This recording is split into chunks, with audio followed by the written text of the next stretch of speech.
Y hablando de eso, vamos ya a pasar a las últimas dos preguntas, que eso se llama el whisky risky. Y eso es con whisky en la mano, hermano. Y es, ¿aquí qué vamos a hacer? Son dos preguntas. Como lo dice la palabra whisky risky, son un poquito riesgosas. Entonces, o prefiere pasar y pasa con ese trago amargo con whisky, o la contestamos. Entonces ya es decisión, whisky en mano. Entonces, para cerrar esto, hermano, eso sí, vamos con la primera, que hablando que el gobierno no quiso invertir nada y ha sido que más quitó los recursos al Ministerio de Ciencias en más de un siglo. Yo sé que me han contado por otros lados de otros ministros, no voy a decir nombres, en general, que cuando había reunión de ministros, al presidente no le gustaba que le hablaran de problemas ni trajeran problemas, solamente le gustaba que lo escucharan a él hablando o verborreando.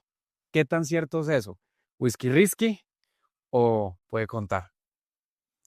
Pues a la larga, allá creo que toditos expresábamos la opinión.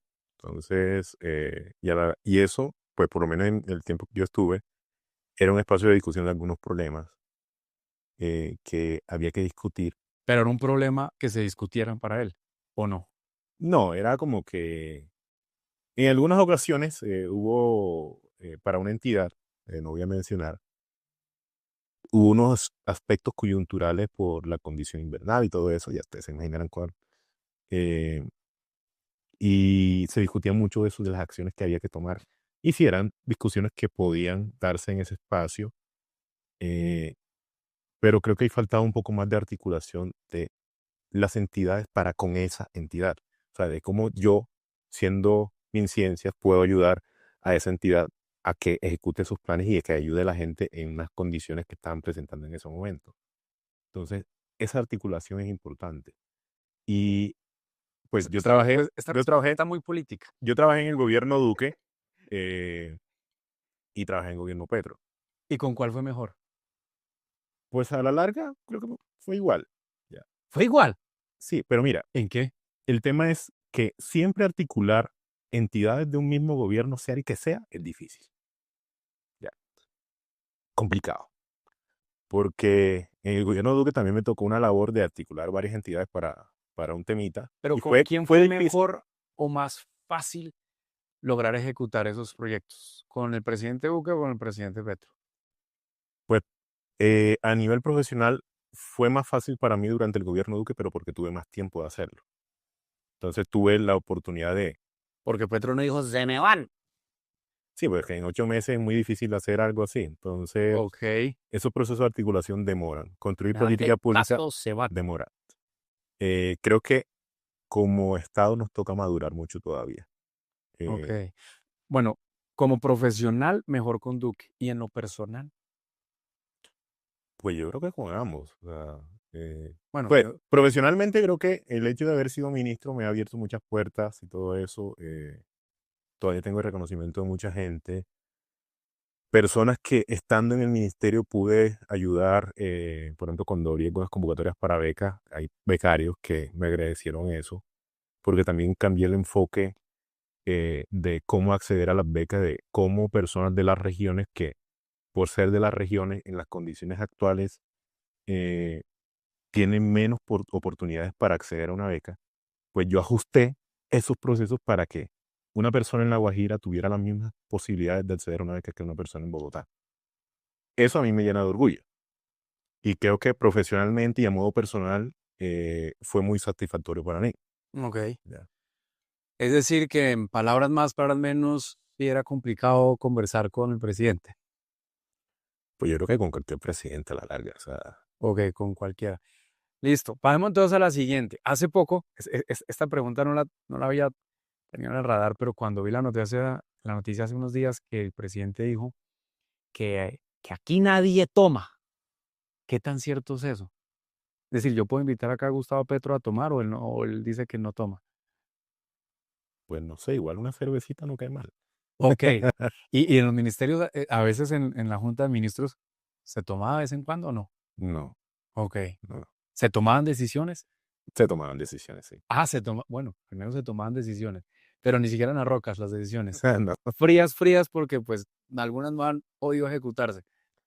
Pues en ese tipo de cargos toca tomar decisiones con cabeza fría. Ok. O sea, guste a quien le guste. Hay algo que hay que tener en cuenta, es que cualquier decisión que tú tomes en un cargo de eso, hay alguien al que le va a gustar y hay alguien al que no le va a gustar. Y simplemente hay que tomarla y asumir las consecuencias. Punto. Pero hay que tomar decisiones con base en la evidencia y pensando muy bien cuáles van a ser los resultados. Eso sí hay que tenerlo claro y yo creo que eso aplica a cualquier cargo. Ok. ¿Ya? Porque, por ejemplo, si yo soy director, el gerente de una empresa y me toca hacer recortes, pues, o sea, mucho lo siento, pero si Hay gente estoy que le pensando gusta a futuro, toca hacerlo. y hay gente que no le va a gustar. Y hay gente que no le va a gustar. ¿Qué Sí. gente de pronto en el gobierno no le gustaba? Mm, Hay no sé. gente, O sea, a mí me gusta la gente que hace las cosas. ok. Me gusta la gente que... Es decir, no le gusta para nada todo el gobierno. No, no, dentro del gobierno hay mucha gente que hace las vainas. Sí, Sí. sí, sí, hay gente que es muy juiciosa con las cosas que hace. Y como en todo gobierno, hay gente que habla más de lo que hace. Mm. Entonces, pues yo con eso casi no me las llevo bien. Y ya para finalizar aquí, Arturo, esta es la última pregunta y es whisky risky. Vamos a ver, aunque esto ya está más en las aguas que en las rocas. Es, en todos los ministerios siempre hay personas que no nos gustan. A mí en lo personal, odio ese tipo de personas que dicen CBY. Y CBY no es un tipo de color ni nada por el estilo, es como voy yo. ¿Hubo gente que le dijo CBY? ¿Hubo gente corrupta al gobierno en algún momento o no? No, pues a mí no se me acercaron, porque igual creo que algo que me caracterizaba es que mucha gente me conocía en temas de ciencia y tecnología en el país desde mucho antes de haber sido ministro. Entonces eso es una ventaja y también el hecho de que mucha gente sabe que yo no voy a cambiar mi integridad ni mis principios por plata. Y eso sí lo tengo claro. Prefiero pasar hambre. Ok. Como los niños de La Guajira que están pasando hambre por las promesas que se congelaron. Sí. Pero es que el tema de la Guajira es complicadito porque es que Ujú. esto no es una cuestión de este gobierno, esto es una cuestión de varios gobiernos, uno tras otro. Y no solo el gobierno nacional, son los gobiernos locales también. Ok. Eh, y la Guajira creo que ha tenido la suficiente plata para solucionar esos problemas por muchos años. O sea, esto no es cuestión de los últimos 3 años. Esto es Pero cuestión allá de... sí hay mucho CBY, ¿no? Y por eso lamentablemente hay Lastim- muchos la- niños pasando hambre y muchos también con el tema, esperando todavía las, como dicen las volquetas estas de agua. Yo creo que siguen en Bogotá porque hay mucho tráfico acá, pero bueno. No, yo creo que lastimosamente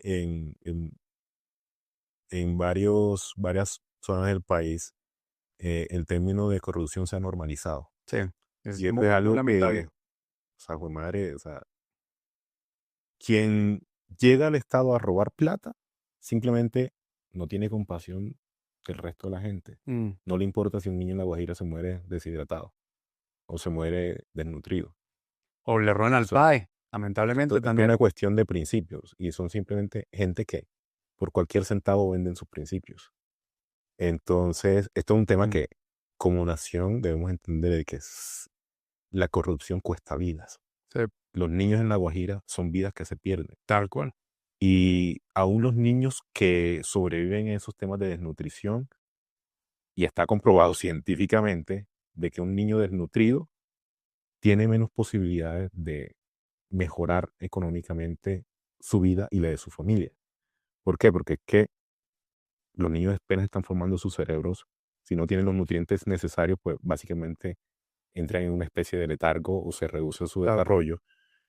Y a la larga, pues, eso afecta el acceso a la educación, el acceso a oportunidades laborales, la posibilidad de ascender en términos socioeconómicos. Prosperidad de la región, al final de cuentas. Sí, entonces Muy es un triste. círculo vicioso de que Mm.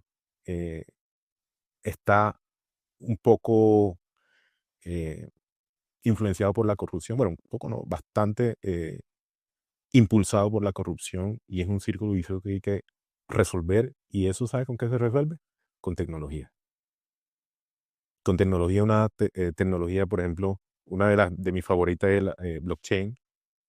Cuando tú utilizas blockchain para llevar registro de todo, porque en eso se basa blockchain, tú puedes hacer responsable a personas puntuales por acciones de corrupción y tomar las medidas del caso. Pero todavía en muchos procesos se maneja papel. El papel permite todo. Sí. El papel permite la corrupción. Y si no hacemos una modernización tecnológica de nuestras instituciones a nivel nacional, a nivel territorial, la corrupción va a seguir rampante. Tal cual. Bien dicho. Ministro, por la ciencia entonces y la tecnología, qué placer tenerte acá, hermano. Hombre, un Y gusto. bueno, volverte a ver después de hace un buen tiempo que no nos vimos. Gracias por estar acá en Las Rocas. Gracias a todos los que nos estaban viendo justamente en este episodio de En Las Rocas, el podcast. Y nos vemos entonces en otro capítulo. Chao, chao.